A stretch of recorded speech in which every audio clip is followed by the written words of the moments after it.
복에 복을 더해 주셔서 이 세상 가운데서 고통받고 헐벗고 어려움 가운데 있는 방황하는 영혼들에게 우리가 받은 복을 나누어 줄 수 있는 저희들 되게 하여 주시옵소서. 고난의 상황 속에서 고통하며 힘들어하고 있는 교우들, 이번 집회를 통하여 고난의 많은 그 무거운 짐들이 이해되고 또 해석되고 또 주님의 사명으로 다가가는 전환점이 되는 기회가 되게 하여 주시옵소서. 하나님, 우리를 사용하시고 우리를 통해서 일하실 그 역사를 기대하며 나아가는 저희들 되게 하여 주시옵소서. 이 약한 세상 가운데서 요동치 않고 믿음의 반석 위에 서서 매일매일 승리를 맛보는 저희들 되게 하여 주시옵소서. 오늘 또 여러 가지 기도의 제목을 가지고 나온 주의 백성들, 그 기도 소리에 주님 응답하시고 우리가 구하고 생각하는 것에 더 넘치도록 충만하게 부어 주시옵소서. 우리 안에 있는 모든 그 엉어리들과 무거운 짐들이 벗겨지는 이 축복된 아침이 되게 하여 주시옵소서. 오늘도 말씀을 통하여 성령의 깨닫게 해주시는 은혜를 간구하오며 귀한 물질을 드린 손길들을 축복하시고 이 아침도 나온 주의 귀한 어린 생명들을 축복하여 주시옵소서. 예수님의 이름으로 기도하옵나이다. 아멘. 자, 송호영 우리 연보입니다.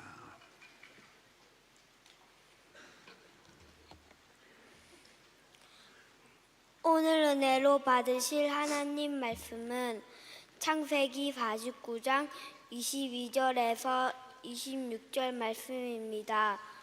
요셉은 무성한 가지 곧 샘 곁에 무성한 가지라. 그 가지가 담을 넘었도다. 할 쏘는 자가 그를 학대하며 적개심을 가지고 그를 쏘았으나 요셉의 할은 도리어 굳세며 그의 팔은 힘이 있으니 이는 야곱의 적는 자 이스라엘의 반석이 목자의 손을 힘입음이라. 내 아버지의 하나님께로 말미암나니 그가 널 도우실 것이요 적는 자로 말미암나니 그가 내게 복을 주실 것이야. 위로 하늘의 복과 아래로 깊은 샘의 복과 젖먹이는 복과 태의 복이리로다. 내 아버지의 축복이 내 선조 축복보다 나아서 영원한 산이 한없음 같이 이 축복이 요셉의 머리로 돌아오며 그 형제 중 뛰어난 자의 정수리로 돌아오리로다. 아멘. 아멘. 잘 읽었습니다.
수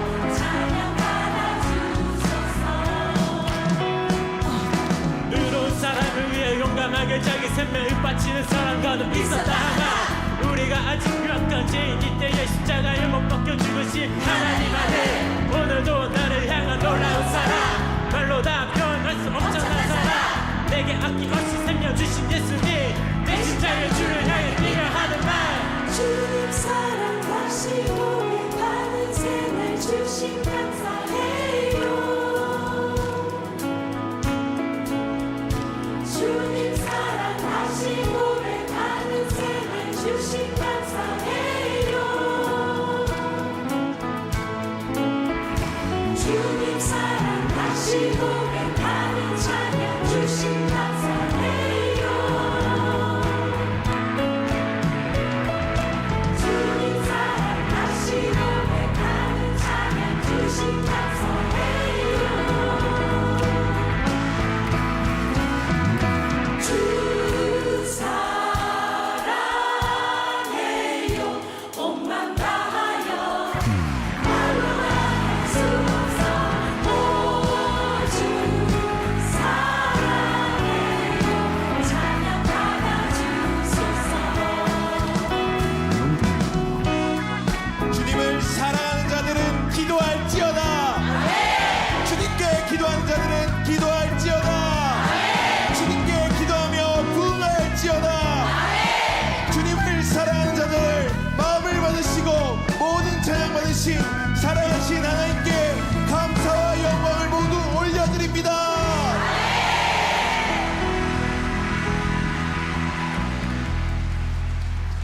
구호 준비!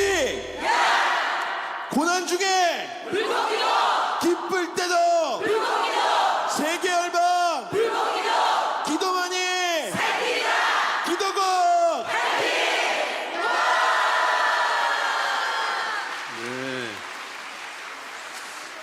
네, 감사합니다. 우리 영상 하나 보겠습니다. 2023년 영권회복 새벽보험회를 통해 드린 착한 헌금은 결식 우려 아동과 쪽방에 계신 독거노인의 식사 지원과 루게릭 요양센터 건립을 위해 사용되었습니다.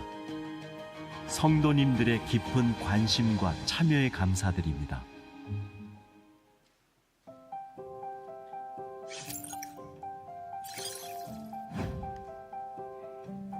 호통 판사로 유명한 천종호 판사님이 창원에서 재판을 하실 때 아이들이 법정에서는 울고불고 또 다시는 재비행하지 않겠다고 결심을 했지만 돌아가서 얼마 되지 않아 또 재판받는 이유가 뭘까 하고 보시다가 결국은 아이들보다는 보호자의 문제라 생각하시고 이 아이들을 위한 보호자를 세우고 청소년 회복센터를 시작을 하셨고요. 부산 지역에는 5개의 청소년 회복센터가 운영되고 있습니다. 모두 목사님과 크리스천 가정입니다. 딱히 보호해줄 보호자가 없는 아이들에게 6개월간 엄마와 아빠가 되어주면서 누구보다 먼저 편견을 깨뜨리게 됩니다. 대부분 마음이 여린 아이들이 친구들의 부탁을 거절하지 못하고 같이 어울리면서 이런 사소한 비행들을 저지르는 경우가 많습니다. 제가 지금까지 경험하면서 본 것들은 일반적인 아이들이나 여기 온 아이들이나 종이 한 장 정도의 차이밖에 없습니다. 청소년 회복센터의 가장 중요한 역할은 아이들의 회복을 돕는 일입니다. 가출과 방황으로 잃어버린 건강을 회복하고 상처 입은 마음을 회복하고 학업 중단 위기에 놓인 아이들은 학교 생활을 회복합니다. 무엇보다 자신이 사랑받는 존재임을 알게 된 아이들은 이렇게 고백합니다. 센터 들어오고 나서 어른들한테 의논하는 법도 되게 많이 배운 것 같고 마음의 문을 좀 더 열게 됐고 존경하고 공경하는 그런 마음이 조금씩 생겼어요. 중학교를 자퇴해가지고 검정고시를 쳤는데 이제 고등학교 입학할 수 있게 되어가지고 고등학교 3년 동안 열심히 다녀가지고 제가 꼭 가고 싶은데 취업할 수 있게 열심히 학교 다니기 계획했어요. 진짜 부모님처럼 사랑도 많이 주시고 관심이랑 여러 가지 믿음을 주셔서 정말 감사드리고 제 엄마 아빠가 되어주셔서 감사하다고 꼭 그렇게 말씀을 드리고 싶어요. 청소년 보호센터는 보호소년들의 재비행률을 크게 감소시키고 있지만 교육비를 제외한 대부분의 비용을 개인이 부담하고 있어 운영에 어려움이 많습니다. 올해 연말 연초 특세 착한 헌금은 부산 지역의 청소년 회복센터 5곳의 운영비를 지원하고자 합니다. 회복의 은혜를 풍성히 흘려보내는 특별한 새벽이 되길 기대합니다. 네, 우리 해마다 우리 또 특세의 은혜 받은 것을 또 이웃에게 흘려보내는 그런 시간입니다. 내일 많이들 참여해 주시기를 바랍니다. 자, 오늘도 우리 어린 우리들을 위해서 한번 박수 치겠습니다. 환영합니다.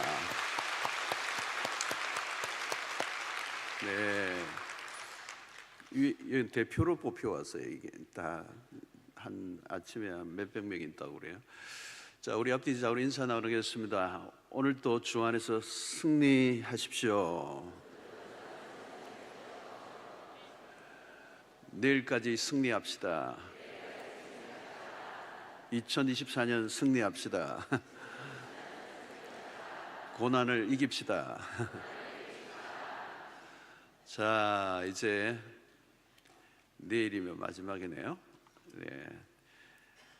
하나님께서 또 그동안 주신 은혜들을 좀 잘 이렇게 리마인드하고 이렇게 또 다시 또 들으시고 되새김질을 계속하시고 묵상하시고 또 다 기억은 안 날 거예요. 다 기억 안 나지만 그래도 이렇게 쌓여 있을 거고 또 그 중에서라도 여러분들이 이번 특세에 주신 말씀 가운데 이거는 진짜 내가 평생 가지고 가야 되겠다.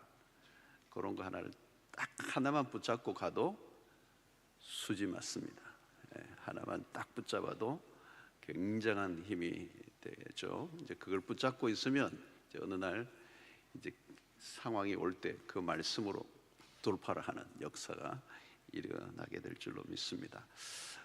이제 몸이 특세에 최적화되어 있습니다. 새벽에 이제 이렇게 계속 가야 됩니다.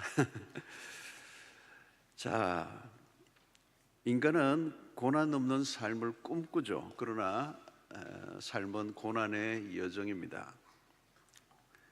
유명한 이 영국의 정치학자인 토마스 모어라는 사람이 유토피아라는 단어를 만들었죠. 그 말은 존재하지 않는 낙원이라는 거죠. 유토피아는 존재하지 않는다. 그것을 알려준 것입니다. 공산주의자들은 사람이 살기 좋은 세상을 만들기 위해서 혁명을 일으켰습니다. 그러나 그 혁명은 실패했습니다. 그 혁명으로 고난을 제거할 수는 없었습니다. 세상에는 파라다이스가 존재하지 않습니다. 그래서 어거스틴이 한 말이 그 말이죠. 우리가 하나님의 품에 안기기 전에는 안식이 없나이다. 여러분, 야곱의 생애나 요셉의 삶에서 고난을 빼면 얘기가 안 됩니다. 그러나 고난만 있었던 건 아니죠. 고난을 통해 만난 하나님은 다른 것입니다. 족장들 중에 비교적 평온하게 지낸 사람이 이삭이죠. 이삭. 그에 관한 내용은 매우 짧습니다. 야곱과 요셉의 얘기는 길죠. 길어진 이유는 그만큼 우여곡절이 많았다는 얘기입니다. 그러나 고난은 헛되지 않았습니다. 불행처럼 보이는 일들 속에 하나님의 섭리가 숨쉬고 있었던 거죠. 고난 속에 감춰져 있는 축복들이 있었습니다. 그래서 고난 속에 경험한 하나님은 머리로가 아니라 가슴으로 찾아오신 겁니다. 성경의 첫 책 창세기를 열면 복의 이야기가 나옵니다. 세상을 창조하신 하나님은 복의 하나님이십니다. 그 복은 온 세상을 향한 복이라는 거예요. 하나님의 약속하신 그 복이 어떻게 온 세상으로 모든 시대로 흘러가고 퍼져가는가를 보여주는 게 이 창세기입니다. 그러면 진정한 복이 무엇입니까? 여러분들이 새해에 복 받으십시오라고 할 때 진정으로 사람들이 바라는 복이 무엇일까요? 그 바라는 것이 이루어지기를 우리는 간절히 바랍니다. 그런데 어떤 것이 복인가? 또 그 내가 소원하는 것이 이루어지면 과연 복이라고 말할 수 있을까? 이 확신을 해야 되죠. 여러분, 창세기에서 하나님이 창조하신 세상은 복으로 충만했습니다. 다르게 표현하면 하나님의 생명으로 충만했다는 거예요. 그러나 인간이 죄를 지음으로 복을 잃어버렸습니다. 저주가 찾아왔습니다. 그때부터 고난이 찾아온 것입니다. 죄로 인해 망가진 세상에서 살아가는 것 자체가 고난입니다. 고난을 피할 수가 없어요. 가시떨기와 엉겅기가, 그 엉겅기가 나를 찌르기도 하지만 그것으로 다른 사람을 찌르기도 합니다. 세상은 그래서 안전한 곳이 아니죠. 그리고 평화로운 곳도 아닙니다. 우리가 아무리 보람 있는 삶을 살고 싶어도 실패하는 이유가 거기에 있습니다. 에덴에서 쫓겨난 인간은 춥고 배고픕니다. 누군가와 함께 있어도 외로워. 사람과 가까이 하고 싶지만 동시에 사람이 두려워요. 죄를 지은 인간은 죄의 하향 조정이 안 됩니다.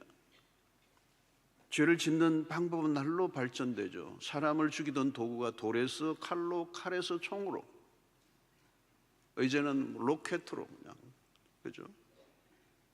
결국 하나님이 노아 홍수로 인류를 심판할 수밖에 없었습니다. 물이 범람하여 세상을 심판하기 전에 인류에게 범람한 것은 죄였습니다.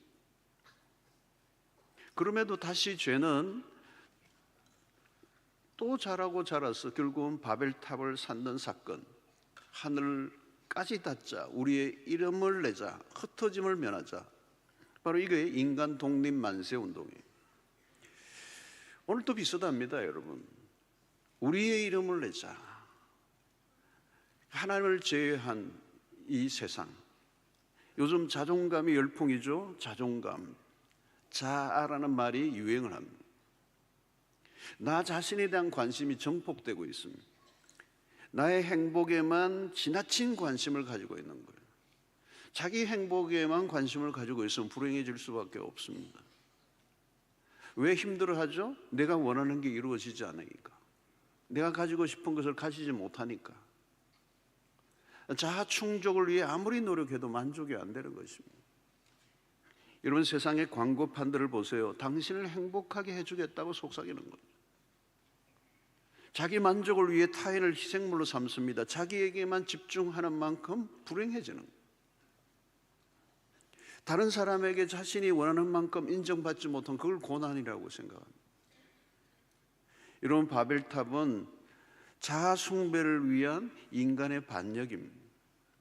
하나님을 제거하고 그 자리에 내가 올라서리는 죄, 내가 하나님이 되려고 하는 이 죄는 아담의 후예들에게 계속 따라다닙니다. 결국 하나님은 이 바벨탑을 무너뜨리실 수밖에 없죠. 언어를 혼잡하게 하고 사람들을 온 땅에 흩어버렸습니다. 그것이 창세기 11장까지의 내용이에요. 그게 인간의 실패의 역사로 11장으로 마감을 합니다. 그래서 12장부터 다시 복 이야기가 나오는 거죠.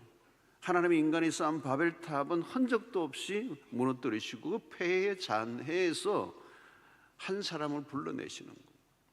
바로 아브라함이라고. 하나님은 아브라함을 불러내시며 복을 약속합니다. 이 복의 시작점을 우리가 잘 보아야 돼요. 복은 하나님으로부터 오는 것입니다. 저주를 축복으로 바꾸는 역사가 시작이 됩니다. 아브라함과 이삭과 야곱과 요셉의 이르기까지 복이 퍼져나가는 얘기. 인류가 잃어버렸던 그 복을 회복시키는 작업, 아브라함으로 시작하여 야곱의 자손들을 통하여 진행되고 있는 걸 보여주고 있습니다. 야곱은 자녀들을 모아 이제 그들에게 하나님의 말씀을 전하고 축복을 하는 자리지만 어떤 자녀들에게는 이제 축복이 아닌 내용들도 있어요. 전체적으로는 축복에 못 얻죠. 그래서 창세기 49장 28절에 보면 이들은 이스라엘의 12지파라 이와 같이 그들의 아버지가 그들에게 말하고 그들에게 축복하였으니 곧 그들 각 사람의 분량대로 축복하였더라. 자, 오늘은 야곱이 요셉을 축복하는 내용입니다. 복에 관한 얘기예요. 야곱은 너무도 사랑하는 아들 요셉에게 아낌없이 복을 빌어줍니다. 그런데 이 내용이 축복이긴 하지만 동시에 요셉의 생애를 잘 묘사해주고 있는 내용입니다. 오늘 22절 말씀을 보겠습니다. 요셉은 무성한 가지, 곧 샘 곁에 무성한 가지라. 그 가지가 담을 넘었도다 그랬어요. 자, 이게 무성한 가지, 요셉은 무성한 가지라는 거예요. 근데 그냥 가지가 아니고 샘 곁에 무성한 가지다.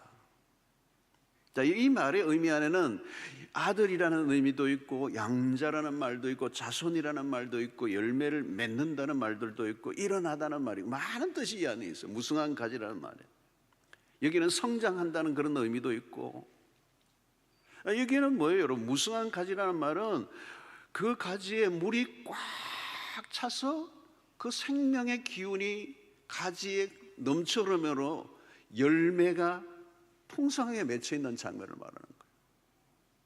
물이 꽉 차서 영양분이 올라가서 이제 터져 오르는 거예요. 그게 열매로 나타난다는 거예요. 열매가 탐스럽게 가득 열려져 있는 모습을 연상하게 만드는 거죠. 요셉에 대한 은유로 너무도 잘 어울리는 것이죠. 실제로 요셉에게 일어났습니다. 기근 중에도 풍성함을 누리고 그게 흘러 넘쳐 이웃 나라들까지 나누어 줄 정도로, 요셉뿐만 아니라 요셉의 자손들의 미래까지 축복을 열어주는 이 역할을 요셉을 통하여 하게 된 거죠. 이 가지가 어디까지 뻗어나갈 건가? 이 무성한 가지가 어디까지요? 계속 가면 메시아의 환상으로 이어지는 거예요. 이사야 4장 이전에 보면 그날에 여호와의 싹이 아름답고 영화로울 것이며 그 땅의 소사는 이스라엘의 피난한 자를 위하여 영화롭고 아름다울 것이며 그랬어. 그리스도로 인하여 주어질 풍성함을 예고하고 있는 것입니다. 이런 이 무성하다는 말은 생명의 충만함을 말하는 거예요. 여러분, 복이 뭐냐면 복은 생명이에요. 생명이 가득한 상태가 복입니다. 그런데 본래 죄를 지은 인간에게는 생명이 없어요.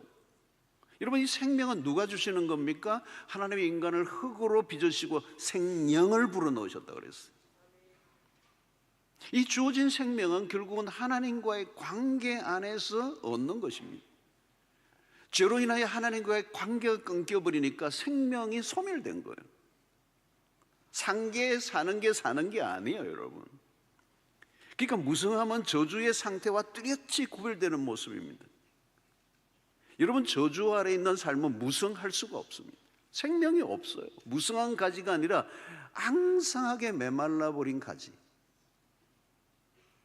하나님을 떠난 인간은 가지에서 잘려진 나무 가지와 똑같아요.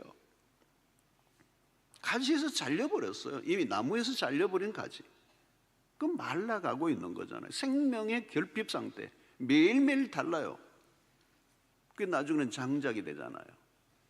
땔감이 되잖아요. 여러분, 생명의 결핍, 이게 무서운 겁니다. 생명의 결핍이 되면 어떻게 되죠? 쪼그라드는 겁니다. 가지가 말라버리면 열매를 맺을 수가 없습니다. 그러니까 무성한 가지라는 말은 열매를 맺는 가지, 열매를 맺지 못하면 입만 무성한 무슨 의미가 있겠어요? 뭔가 대단해 보이는데 아무 의미가 없는 거죠. 결국은 생명력의 결정체는 열매로 나타나야 된다. 그래서 요한복음 15장 5절에 나는 포도나무여 너희는 가지라. 그가 내 안에 내가 그 안에 거하면 사람이 열매를 많이 맺나니 너희가 나를 떠나서는 아무것도 할 수 없을 것입니다. 그렇죠? 나는 포도나무여 너희는 가지라. 그가 내 안에 내가 그 안에, 이게 붙어 있는 거죠. 하나가 되어 있는 거죠. 그 생명 안에 우리가 들어가 있는 거죠. 그 생명이 우리 안에 들어와 있는 거예요. 그러니까 그 사람이 열매를 맺는다는 거예요. 그냥 맺는 게 아니라 많이 맺나니. 생명의 충만함, 무성한 가지, 샘 곁에 가지라는 거죠. 그러니까 주님 안에 거하면 이게 생명이 넘쳐나는 결과가 열매를 많이 맺나니. 주님 안에 연결될 때 주어지는 이 생명의 공급. 그래서 주님이 주시는 생명은 그냥 생명이 아니고 새로운 생명이라는 거예요. 새로운 생명, 새로운 삶을 살려고 하면 새로운 생명이 들어와야 돼요. 하나님은 고난을 이기는 방법을 주시는 분이 아니에요. 하나님의 새 생명을 우리 안에 충만히 부어주셔서 고난을 이기게 하시고 고난을 통하여 열매를 맺게 하신다는 거예요. 그래서 시편의 1편에 복 있는 사람이 어떤 사람이죠? 1장 3절에 그는 시냇가에 심은 나무가 저를 따라 열매를 맺으며 그 잎사귀가 마르지 아니함 같으니 그가 하는 모든 일이 형통하리로다. 여러분, 샘 곁에 무성한 가지와 시냇가에 심은 나무도 비슷한 비유예요. 이게 복의 형태라는 거예요. 복의 형태. 시냇가에 심은 나무는 그 가지가 잎사귀가 마르지 아니합니다. 왜? 생명이 넘치니까. 생명이 넘치는데 어떻게 말라요? 그러니까 중요한 것은 뭘까요? 시냇가에 심은 나무. 여기 오늘 본문에는 샘 곁에 가지. 여기는 여러분 이거 비밀은 어디에 있죠? 비밀은 뿌리에 있는 거예요. 뿌리로부터 영양분을 공급받는 거잖아요. 결국 핵심은 내가 어디에 숨겨져 있느냐, 누구 안에 있느냐 이 말이잖아요. 마른 땅에 숨겨져 있으면 죽는 겁니다. 하나님의 생명과 연결되겠다. 여러분, 나 혼자 잘나서 살아갈 수 있는 게 절대 아니라는 거예요. 뭐 내가 인생의 관리를 좀 잘하고 내가 좀 습관을 바꾸고, 세상은 다 그런 얘기 하잖아요. 자기 관리 잘하고 무슨 관리만 잘하면 되는 거예요. 여러분, 철을 따라 열매를 맺는다는 건 뭘까요? 생명이 계속적으로 넘친다는 거예요. 그러니까 그 결과 가지가 담을 넘어버리는 거예요.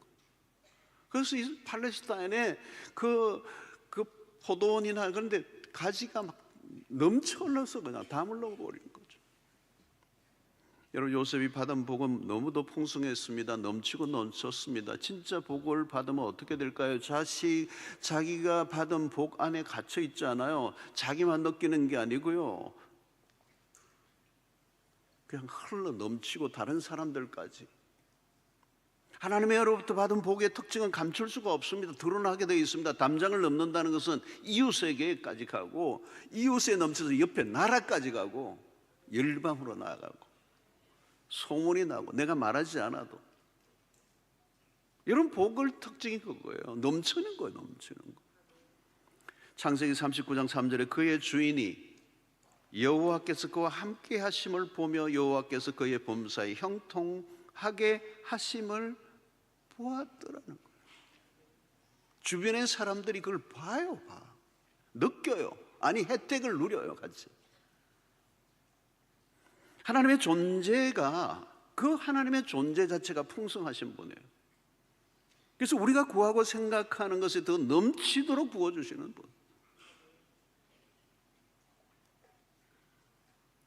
에베소서 2장 2절에 보니까 2장 7절에 이는 그리스도 예수 안에서 우리에게 자비하심으로 그 은혜의 지극히 풍성함을 오는 여러 세대에 나타내려 하심이라.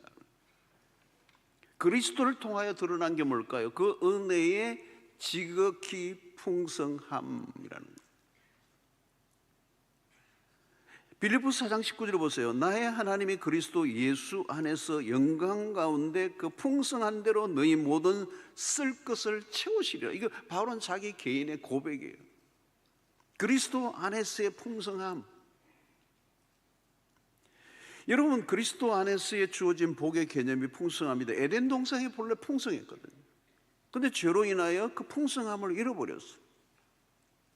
그래서 이 복은 단순히 우리의 필요를 채워주시는 정도의 복이 아닙니다. 하나님의 생명에 충만한 하나님과 연결되는 것, 하나님의 생명과 공유하는 것입니다. 그러니까 하나님과 교제가 깊어질수록 풍성함을 경험하게 되고, 그것이 결과적으로 가지가 무성해지고 그 가지가 담을 넘었도다. 여러분, 가지가 담을 넘는다는 말은 뭘까요? 자신의 한계에 갇혀 있지 않다는 겁니다. 생명의 자원이 넘치니까 나누어주고 퍼주고 그러는 것이죠. 여러분, 어떤 분은 사람을 만나면요, 어떤 분을 만나고 오면요, 에너지가 막 채워지는 사람이 있어요. 채워져. 만나고 오면 힘이 나. 그냥 막 에너지가 만땅이 돼. 와, 너무 좋은 거예요. 그래도 어떤 사람을 만나고 나면 에너지가 쫙 빠져나가는 사람이 있어요. 만나고 나면 힘이 빠져요. 여러분 죽고 싶은 사람을 계속 만나보세요. 나도 죽고 싶어요. 우울한 사람을 계속 만나보세요. 어떻게 되는가? 내가 같이 우울증 걸리죠. 여러분 하나님의 생명에 연결되어 있지 않으면 금방 환경의 영향을 받습니다. 자기도 겨우 살아가요. 활력 있게 살아갈 에너지가 없어요. 자기 걸 나눌 수가 없어요. 나누지도 못해. 불안한데. 나도 지금 움켜쥐고 있는데. 그러니까 스스로 소멸해 가고 있는 삶. 결핍 정세에 시달려요. 생명의 복에서 멀어진 거예요. 심각한 결핍 정세로 인하여 고통을 당하고 있는 거예요. 여러분 결핍의 상태에 일어나는 것은 뭐냐? 상황의 지배를 받습니다. 주변의 상황에 늘 오락가락합니다. 민감해집니다. 두려움이 몰려와요. 늘 경계를 해요. 상처를 잘 받아요. 힘든 순간이 오면 이길 여력이 없어요. 여러분 우리의 삶에 마진이 있어야 됩니다. 여유가 있어야 됩니다. 어려움이 와도 여유가 있는 사람은 이겨냅니다. 그런데 바닥을 긁고 있는데 어려움이 오면 그냥 죽어버리는 거죠. 겨우 버티고 있는데 그냥 눌러버리면 죽어버리는 거죠. 샘 곁에 있는 나무는 그렇지 않다는 거예요. 시냇가에 심어놓은 나무는 잎사귀가 마르지 않다는 거예요. 어려움이 와도 이겨낸다는 거예요. 이기는 정도가 아니죠. 때를 따라 열매를 맺는다는 거잖아요. 하나님의 생명 안에서의 삶은 버티는 게 아니라 열매를 맺는, 축소되는 게 아니라 팽창하는 겁니다. 근데 여러분 샘곁 시냇가에 심은 나무 그것과 대조되는 게 뭘까요? 메마른 거예요. 메마른 거예요. 에덴 동산은 물된 동산이었어요. 근데 에덴을 쫓겨난 인간은 광야예요. 광야. 물이 없는 건건한 땅, 사막. 그곳에서의 삶의 특징이 뭡니까? 목이 마른 거예요. 요한복음 4장에 등장하는 사마리아 여인이 뭘 찾죠? 어디로 가죠? 운물로 가요. 야곱의 운물. 왜 물을 기르러 가죠? 목이 마르니까. 그 말은 뭘까요, 여러분? 이 여인은 물이 없는 곳에서 살고 있다는 뜻이에요. 샘 곁에 있었다면 뜨거운 정오에 물을 기르러 야곱의 운물을 찾아갈 이유가 없어요. 그녀는 목이 마른 인생. 남편이 여럿 있었다는 것은 그의 목마름을 아무도 채워줄 수 없었다는 얘기 아닙니다. 문제는 뭐예요, 여러분? 인간은 왜 자신이 목이 마르는지를 모르는 거예요. 그러면 계속 물을 길러 다녀야 돼요. 이 목마름은 여러분 지독한 고통이에요. 광야의 삶을 우리가 삽니다. 거기서 사는 것 자체가 고난이잖아요. 늘 물을 기르러 다녀야 된다. 돌았으면 목이 마르고 돌았으면 모르고. 자기 목이 마른데 무슨 생산적인 일을 하겠어요? 생존이 힘든데 농사를 어떻게 지어요? 물이 없는데 열매를 어떻게 맺어요? 오늘 이 세상의 모습이 다 그런 거잖아요. 목이 마른 거예요. 그녀가 주님을 만납니다. 주님이 뭐라고 말씀하시죠? 요한복음 4장 13절로 14절에 보면 예수께서 대답하여 이르시되 이 물을 마시는 자마다 다시 목마르느니와 내가 주는 물을 마시는 자는 영원히 목마르지 아니하리니 내가 주는 물은 그 속에서 영생하도록 솟아나는 샘물이 되리라. 솟아난대요. 끊임없이 솟아나는, 영원히 목마르지 않는. 여러분 그 솟아나는 샘물이 누구예요? 예수 그리스도였어요. 그래서 요한복음 7장 30절 나를 믿는 자는 성경의 이름같이 그 배에서 생수의 강이 리빙 워터가 흘러나오리라. 생수의 강이 흘러나오리라. 생명을 주는 물, 이 물을 마시는 자마다 다시는 목마르지 않고 물을 기르러 다니지 않고 솟아나리라, 흘러나오리라. 여러분 요한복음 2장에 보면 가나의 혼인잔치집에 돌항아리 6개 아구까지 채워 물이 포도주 되게 하시고 흘러 넘치게 하세요. 복이 뭡니까 여러분? 흘러 넘치는 거예요. 바닥을 긁지 않아요. 하나님이 주시는 복은 생명이 넘치는 거예요. 마르지 않아요. 넘쳐요. 쫄쫄쫄이 아니에요. 떡 떨어지는 물이 아니에요. 넘친다니까요. 요한복음 15장 11절 보면 내 기쁨이 너희 안에 있어 너희 기쁨을 충만하게 하려 함이라 이래요. 여러분 바울이 서신서를 보면요, 이 충만이라는 단어가 많아요. 많이 써요. 풍성이라는 단어도 많이 써요. 이거는 에덴을 떠난 인간에게는 불가능한 거야. 예수 그리스도를 통하여 우리에게 주어진 복은 충만이고 풍성이고 넘치는 거고 솟아난 것이고, 무성한 가지 샘 곁에 가지 담을 넘어도다. 이 복이 여러분들이 있게 되기를 축원합니다. 여러분, 무성한 가지가 담을 넘었다는 것은 영향력이죠. 요셉은 아버지 집에 돌아가지 못해서 쫓겨난 자가 되었습니다. 사랑하는 아버지 곁에 있을 수가 없어서 그건 엄청난 상실이었습니다. 그러나 여러분, 하나님은 요셉에게 더 큰 집을 주셨어요. 애굽을 다스리는 권한을 주셨어요. 집을 떠났는데, 쫓겨났는데 하나님은 그에게 더 큰 집을 줬다는 거예요. 그로 인해 야곱과 전체가 먹고 살 뿐만 아니라 애굽이 먹고 살고 애굽의 주변 나라까지 먹여 살려요. 이게 담을 넘은 거잖아요. 겉으로 보면 요셉이나 야곱과 70인이 애굽의 덕을 보는 것 같아 보이잖아요, 여러분. 요셉이 애굽 나라에 가서 애굽의 덕을 보고 있고, 그리고 70인이 그 애굽에 들어가서 애굽의 풍요를 누리고 있는 것 같잖아요. 그렇지 않아요, 여러분. 요셉 때문에 그 애굽의 복을 누리는 거예요. 여러분, 요셉과 함께 계속 따라다니는 게 뭡니까? 요셉 때문에 보디발의 집이 복을 받고, 요셉 때문에 감옥에 있는 사람들이 복을 받고, 요셉이 누린 복은 애굽이 준 게 아니에요. 하나님이 주신 거라는 거예요. 여러분, 우리가 세상에 득볼 게 없어요. 세상에 기댈 필요가 없어요, 여러분. 세상 사람들이 눈치 볼 거 없어요. 세상이 화려해 보이고 뭐 대단해 보이잖아요, 여러분. 그러나 시절을 쫓아 과실을 맺지 못해요. 한때요, 다 한때. 가지가 나무에서 가지가 잘린 거라고 전부 다. 여러분, 천하 대단했던 제국도 다 사라지잖아요. 2000년의 역사 속에도 수많은 제국들이 사라졌어요. 주님의 교회는 영원하잖아요. 재벌도 한때예요, 여러분. 나라의 흥망성쇠도 하나님의 손에 달려 있어요. 이러면 IMF 때 돈이 다 말라버렸잖아요. 국가가 부도가 났잖아요. 여러분, 지금 미국이 약화되어 있어요. 그들의 신앙이 하나님에게서 점점 떠나가니까 벌써 미국의 힘이 약화되니까, 미국이 힘이 약화되니까 지금 세상에 이렇게 전쟁이 벌어져도 속수무책이에요.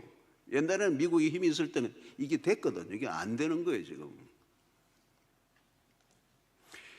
여러분, 요셉 때문에 애굽이 부강해진 거예요.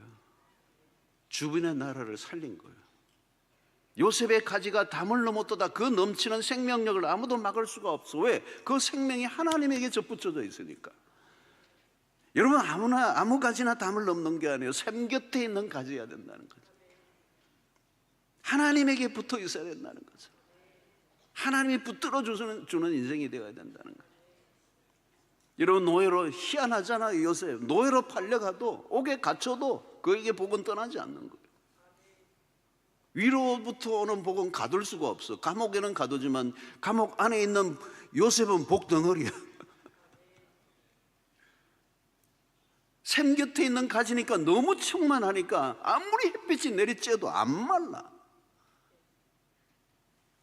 이게 하나님이 주시는 복이에요, 여러분. 하나님의 복에 주시는 특징은 가지를 넘어요 뻗어간다는 거예요. 넘치는다는 거예요. 소멸되지 않는다는 거예요. 버티는 게 아니야. 번성하고 열매를 맺고 담을 넘고. 여러분, 우리가 잘나서가 아니에요. 우리와 함께 하시는 하나님이 복의 원천이시기 때문에 그분과 함께 하면 가지가 담을 넘는다는, 희한한 일이 일어난다는 거예요. 이 복은 어디로부터 오는 것입니까? 바로 예수 그리스도로부터 오는, 예수를 믿고 난 이후에 우리의 삶에 일어난 변화예요. 예수 그리스도 안에 풍성함이 우리 안에 주어진 거죠. 그러니까 바울은 고린도 후서 6장 9절에 이런 표현을 하는 거예요. 무명한 자 같으나 유명한 자요, 죽은 자 같으나 보라 우리가 살아있고, 징계를 받는 자 같으나 죽임을 당하지 아니하고. 아무리 징계를 해도 죽임을 당하지 않아요. 우리 안에 예수의 생명이 있으니까. 우리를 죽일 수가 없어요. 예수의 생명이 우리 안에 있습니다. 근심하는 자 같으나 항상 기뻐하고, 가난한 자 같은 보이지만 많은 사람을 부요하게 하고, 여러분 진짜 신앙을 가지고 있는 사람은요 부요해요. 부요해. 왜? 부러운 게 없어. 아무리 가지고 있어도 부러우면 그건 거지고, 내 비교해서 그냥 불행을 느끼면 거지잖아요. 올라갈수록 비교하는 사람은 있잖아요, 여러분. 아무것도 없는 자 같으나 모든 것을 가진 자로 예수 그리스도를 모시고 있으며 모든 걸 가진 거잖아요. 왜? 그리스도 안에 모든 게 나오니까. 이게 초월이잖아요. 초월. 다른 차원, 상황의 영향을 받지 않고 살아가는 삶, 그게 샘 곁에 있기 때문에 더 이상 목마르지 않아, 더 이상 배고프지 않아. 왜? 예수가 생수가 되시니까, 예수가 생명의 떡이 되시니까. 그래서 예수님이 성만찬에서 주님이 떡과 잔을 주시면서 받아 먹으라, 내 몸이니라, 받아 마시라, 내 피니라. 이 말이 뭘까요? 이제 나를 믿으면 저주는 다 끝이 났고, 고난은 있고 이런 어려운 일은 닥치지만 저주는 없는 거예요. 왜? 예수가 나를 위하여 저주의 죽음을 죽으셨으니까. 이제는 예수 안에서 살고 예수 안에서 죽는, 그분을 먹고 마시면 생명이 넘치는 새로운 생명이 우리 안에 들어오니까. 그래서 여러분, 예수님이 십자가에 매달려 죽으실 때 목마르다 그러셨어요. 목마르다.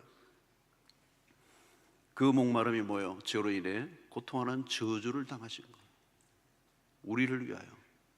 하나님을 떠난 인간의 절규, 목마르다요. 그 예수님이 우리를 위해 십자가에 죽으심으로 우리 대신 그 고통을, 저주를 다 당하시고 우리에게 주신 선물이 뭐예요? 영원한 생수를 주신 거예요. 영원히 목마르지 아니하는. 여러분, 예수 그리스도가 세상에 오신 이유가 뭡니까? 생명을 주시기 위하여. 어떻게 해요? 그 생명은 참 생명이에요. 그 생명은 꽉 찬 생명이에요. 터져 오르는 생명이에요. 마르지 않아요. 어떤 것으로 인하여도 이 생명이 소멸되지 않아요. 왜? 부활의 생명이에요. 다시 살게 하는 생명이에요. 영원한 생명이에요. 그래서 예수님이 오신 목적을 요한복음 10장 10절에 내가 온 것은 양으로 생명을 얻게 하고 더 풍성히 얻게 하려는 것이라. 저는 이 구절을 너무 좋아해요. 생명을 얻게 할 뿐만 아니라 예수를 믿고 구원 얻는 정도로 그냥 감사해요 정도가 아니라 그 예수의 생명이 우리 안에서 날마다 팽창하여서 우리의 삶을 바꾸어 놓는 역사가 일어나는 거예요. 그게 아까 사도 바울의 고백처럼 아무것도 없는 자 같으나 모든 것을 가진 자 같은 그 삶이 바로 그것입니다. 여러분, 중요한 것은 뭘까요? 주님 안에 거하는 것입니다. 주님과 동행하는 것입니다. 하나님의 임재 안에 살아가는 것입니다. 샘 곁을 떠나지 않는 것입니다. 시냇가에 심은 나무가 되는 것입니다. 내 뿌리가 하나님의 말씀에 내려와 있어야 합니다. 그분이 나의 의지가 되어야 합니다. 그래서 날마다 여러분, 주님의 말씀을 묵상하고 기도하는 가운데 내 믿음이 막 솟아나고 하나님의 말씀이 믿어지고 주의 임재가 그냥 온몸으로 느껴지고 주님과 동행하는 삶을 살면 승리할 줄로 믿습니다. 여러분, 어디가 샘곁이에요? 은행 잔고가 샘곁이 아니에요.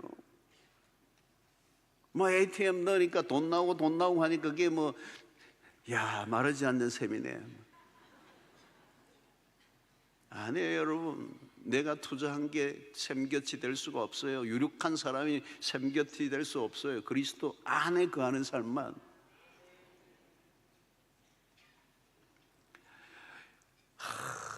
요셉의 가지가 담을 넘어도다. 너무 멋있어요. 예수 그리스도 안에서의 삶을 우리에게 말씀하는 겁니다. 여러분, 쫄쫄쫄쫄 끙끙끙끙 앓는 삶이 아니에요. 시냇가에 심은 나무는 철을 따라 열매를 맺고 그 가지가 잎사귀가 마르지 않는 거예요. 마르지 않는. 에너지가 충만한 거예요. 꽉 찬 생명. 아니, 그 생명이 너무 커서 터져 나오는 거예요. 그래서 그 열매를 맺는 거예요. 그 열매가 그냥 담을 넣어버리는 거예요. 여러분, 예수 안에 있는 우리 안에 이 충만함, 여러분, 기쁨도 충만한 거예요. 가끔 기쁘다 이게 아니에요. 평강도 충만히 임하는 거예요. 하나님의 위로가 올 때도 위로가 충만하다는 거죠. 지혜도 충만하다. 그리스도 안에서 은혜도 풍성하다는 거예요, 여러분.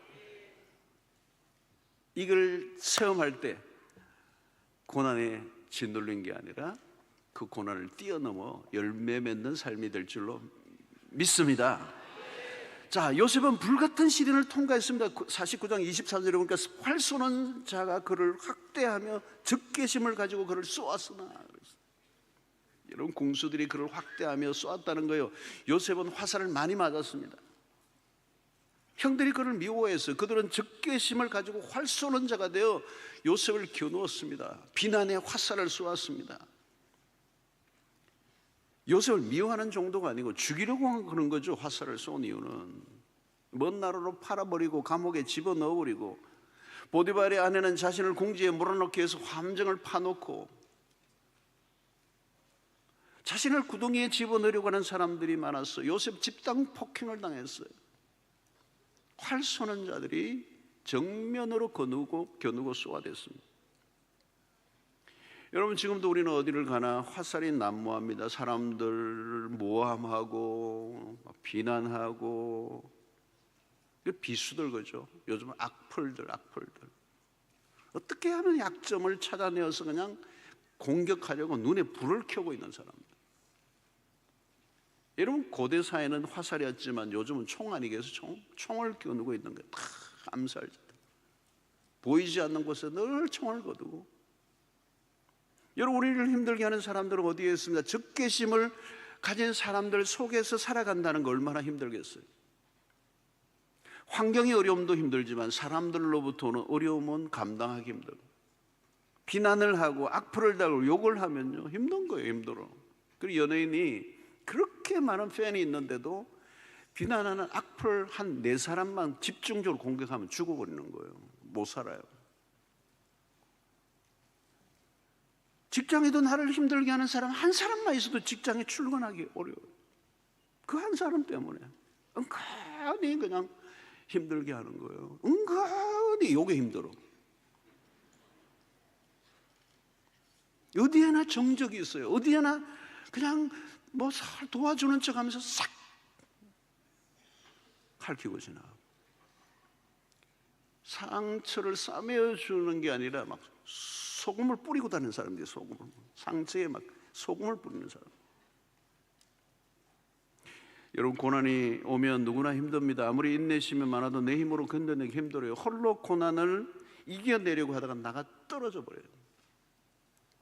고난의 초입에서는 어느 정도 견뎌낼 수 있습니다. 그러나 고난의 강도가 깊어지면 감당이 안 돼요. 인간적으로 견딜 수 있는 강도가 있어요. 여러분, 그렇잖아요. 강한 밧줄이라도 더 엄청난 어떤 물리적 힘이 강하면 그 굵은 밧줄도 끊어져 버리는 거예요. 여러분, 낮은 산은 헉헉거리면서도 올라갈 수 있는 데가 있어요. 힘들지만 올라갈 수 있어요. 제가 한라산 올라가 보니까 올라가겠더라고. 한 번 더 가려고 그러는데 1950 올라갈 만해요. 그냥 힘들지만 내가 왜 이 고생을 하니까 올라가니까 좋더라고. 올라갈 수 있어요, 그건. 그런데 에베레스트는 다른 거예요. 우리의 실력과 한계를 넘어선 지점에 가는 거예요. 그거는 안 되는 거예요. 해발 5,500이 넘으면 사람이 못 살아요. 사람이 한 사람도 안 살아요. 못 살아요. 해발 7,925m부터는 탈수 현상이 일어나요. 호흡이 불가능해요. 어려워져요. 산소통을 안 해요. 심장박동이 빨라져. 뇌졸중이나 모세혈관이 터지면서 출혈이 일어나고 부종이 막 일어나요. 위험해요. 죽을 수 있어요. 소위 말하면 에베레스트에 사망지대가 있는 거예요. 사망지대. 죽음의 지대가 있어요. 데드라인이 있는 거죠. 고난의 강도가 올라가면 데드라인이 있어요. 어느 지점을 통과하기는 너무 힘든 거예요. 대부분은 정신적으로 무너집니다. 육체적으로도 감당이 안 돼요. 고난이 너무 깊으면 정신적으로도 그냥 무너져 버려요. 체력도 감당이 안 돼요. 완전 무기력증에 아무것도 할 수 없이 무너져 버려요. 그러니까 소위 말하면 희망의 불이 깜빡일 때는 살았어요. 그런데 그게 완전히 꺼지면서 흑암 속에 내가 갇혀버리는 거예요. 그러니까 에베레스트의 그 높은 고지는, 그 산은 잔혹한 거예요. 수 없는 사람들에게서 죽는 거잖아요. 거기는 자비가 없어요. 어둠이 나를 압도하면 버텨내기 어려워요. 강도 높은 고난이 지속적으로 계속되면 이길 자가 별로 없어요. 다 무너져요. 그러니까 여러분, 해발 7,925m, 이 지점이 그런 지점이라는 거예요. 그러면 그냥 어떤 때는 의식을 잃고 쓰러져 버려야죠. 그대로 놔두면 죽는 거예요.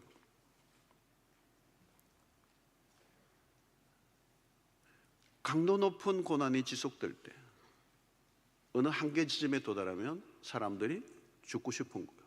그 스스로 목을 매는 거예요. 이때는 구호 작업이 들어가지 않으면, 이때는 비상이라고 그러죠. 비상. 특별 보호 작업에 들어가야 돼요. 특별한 도움이 필요하다. 그때는 누가 필요한가? 누구도 도와줄 수가 없어요. 그 지점이 있다는 거예요. 아마 여기에도 계신 분들 가운데 몇 분이 그럴 위험에 빠졌을 분이 있어요. 대부분은 그렇지는 않아요. 해발 5,500, 거기는 그래도 힘들지만 살만해요. 7,925로 가면 데드라인. 이때는 한 분만이 도움이 됐어요. 전능자였어요. 사람은 안 돼요. 하나님만 가능해요. 그분이 누구이신가?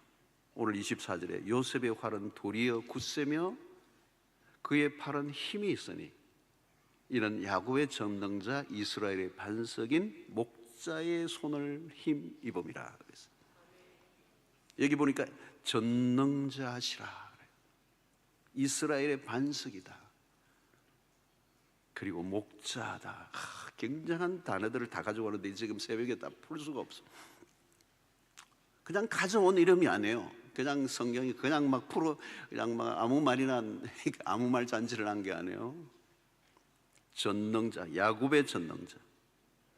야곱도 숨이 넘어갈 법한 고비를 넘겼던 것 같아요. 그죠? 에스와의 만남 때는 절체절명의 순간이에요. 모든 게 끝나버릴 수 있는 순간이에요. 400년을 거느리고 말을 타고 달려올 때. 그러니까 하나님 앞에 그때 전능자의 손이 그를 붙들어 주신 거죠.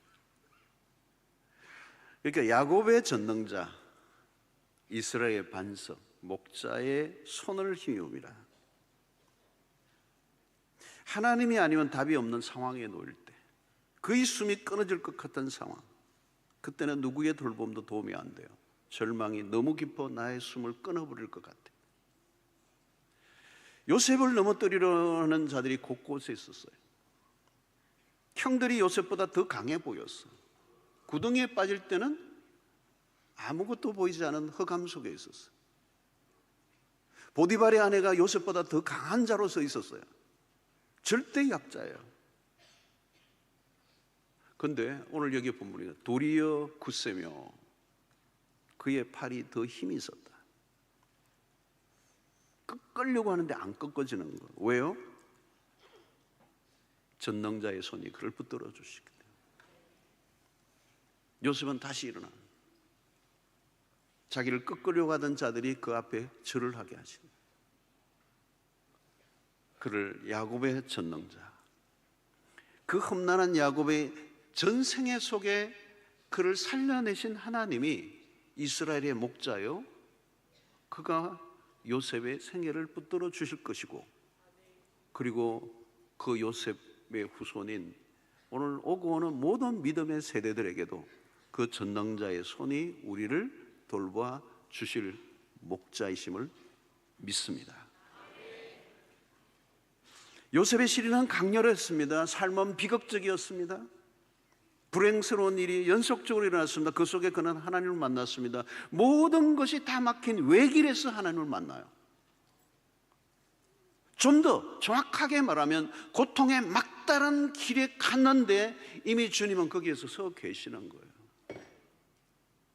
그분은 전능자, 야곱의 전능자, 야곱과 함께 하셨던 하나님, 시련보다 더 큰 힘이 그를 이기게 하신 하나님, 형들의 증오보다 더 큰 사랑으로 이기게 하신 이스라엘의 목자. 25절에 내 아버지 하나님께로 말미암나니 그가 너를 도우실 것이요 전능자로 말미암아 그가 내게 복을 주실 것이라.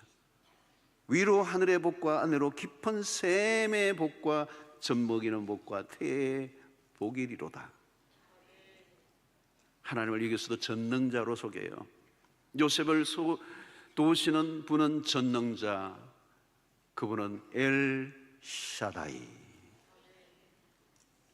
여러분, 이 이름은 그냥 아무 때나 쓰는 게 아니에요. 하나님의 이름이 나올 때는 그 이름의 의미들이 다 달라요. 이게 여기서는 엘 샤다이예요.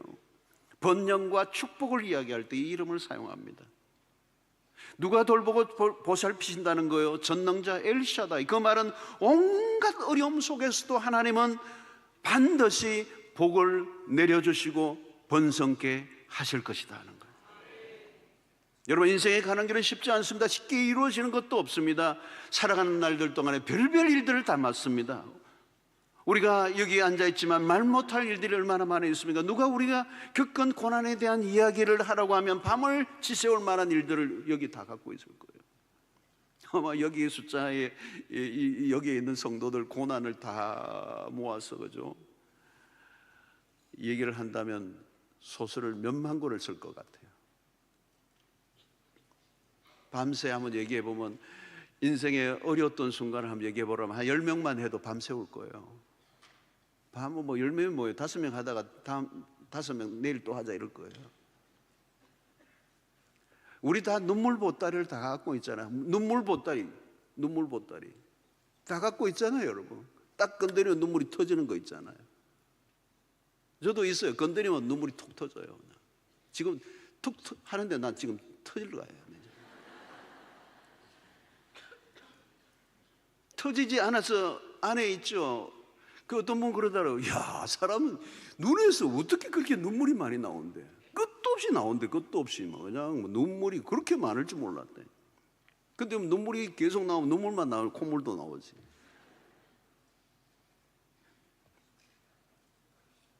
여러분, 오늘 이 야곱이 축복하는 이 야곱의 그 전능자의 하나님을 얘기할 때는요, 야곱이 그냥 얘기하는 게 아니에요. 자기가 그 엘리샤다예요. 형식적으로 얘기하는 게 아니에요. 엉치뼈가 부러져 절룩거리는 순간까지 전능자가 아니면 존재할 수 없는 자신을 그는 온몸으로 경험한 거죠.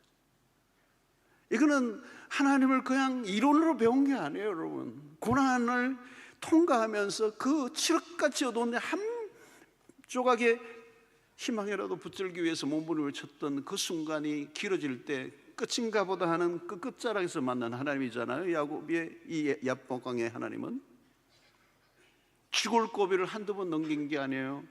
돌아보면 전능자여서 가능한 삶이었다. 사랑하는 성도 여러분, 우리는 미래를 알 수 없으나 무슨 일이 일어날지 예측할 수 없습니다. 고난은 누구에게라도 닥칠 수 있습니다. 붙들 건 하나예요. 전능자 엘샤다이 하나님. 우리의 삶의 완성은 우리에게 달려있지 않습니다. 우리의 믿음의 여정의 완주는 그분의 손에 달려있음을 믿습니다. 그래서 26절에 보니까 내 아버지의 축복이 내 선조의 축복보다 나아서 영원한 산이 한없음같이 이 축복이 요셉의 머리로 돌아오며 그 형제 중 뛰어난 자의 정수리로 돌아오리로다. 내 아버지의 축복이 내 선조의 축복보다 낫다. 미래의 축복이 이미 받은 축복보다 더 많을 것이다. 요셉은 형제들 중에 뛰어난 자, 이미 그는 애굽의 총리의 자리에 앉아 있어요. 여러분, 이렇게 창세기는 복에서 시작해서 복으로 마치고 있어요. 그 복은 이제 예수 그리스도로 인하여 우리에게까지 흘러 들어온 것입니다.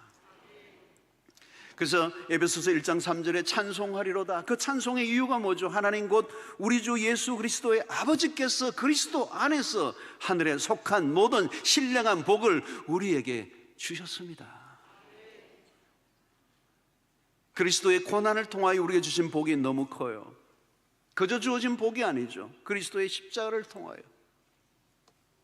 요셉이 받은 복과 비교할 수 없는 요셉이 그 조상보다 더 큰 복을 받았던 것처럼, 아니 요셉이 받았던 복과 비교할 수 없는 복이 그리스도 안에서 우리에게 주어진 줄 믿습니다. 그러므로 바울은 그 복이 얼마나 큰가를 알기 때문에 그는 에베소 교회를 향하여 이런 기도를 드리는 거죠. 1장 18절에 너희 마음에 눈을 밝히사 그의 부르심의 소망이 무엇이며 성도 안에서 그 기업의 영광의 풍성함이 무엇이며, 여기 풍성이 나오잖아요. 그의 힘의 위력으로 역사하시는 뭘 따라 믿는 우리에게 베푸신 능력의 지극히 크심이 어떠함을 너희로 알게 하시기를 원하노라 그랬어요. 너희의 마음의 눈을 밝혀야 이걸 볼 수 있다는 거예요. 여러분, 성령이 성도들의 영의 눈을 밝혀주심으로 내가 받은 복이 얼마나 큰가를 아는 게 은혜예요. 여러분, 복 중에 복이 뭐냐면 보는 은혜예요. 보는 거, 보이는 은혜예요. 보이는 은혜. 뭐 아무리 가지고 있으면 뭐예요? 내가 안 보이는데, 그러면 뭐 어떡해요? 아무것도 안 보이는데. 여러분, 복은 눈을 뜨는 거예요. 우리에게 주신 흘러넘치는 복을 눈으로 보고 누리고 선포하며 사는 것입니다. 더 이상 고난은 저주가 아닙니다.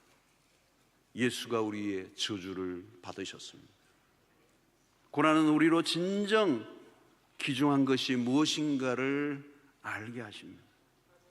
고난을 통해 우리는 영혼을 더 사모하게 하시고 눈에 보이는 것들에 연연하지 않고 하나님의 나라를 더 선명하게 바라보는 성도들 되시기를 주의 이름으로 축원합니다. 고난은 축복이라고 하는 사실이 그 고난을 통하여 그리스도를 만나고 그 그리스도 안에 있는 생명의 부요함을 내가 누릴 수 있기 때문에, 그리고 생명은 우리를 이 땅에서 충만하게 살아가게 할 뿐만 아니라 영원한 하나님의 나라에 그 풍성한 생명을 누리는, 영원히 목마르지 아니하는, 가지가 담을 넘는 그런 생명의 역사들이 여러분들의 삶 속에 매일 있게 되기를 축원합니다. 요셉의 가지, 샘 곁의 가지, 그 가지가 담을 넘었도다. 전능자의 손이 우리를 붙잡아 주셔서 승리하는 역사가 있게 될 줄로 믿습니다. 주여 한번 우리 외치고 기도하며 하나님 앞에 오늘 나아가는 시간 되게 하여 주십시오. 기도하겠습니다.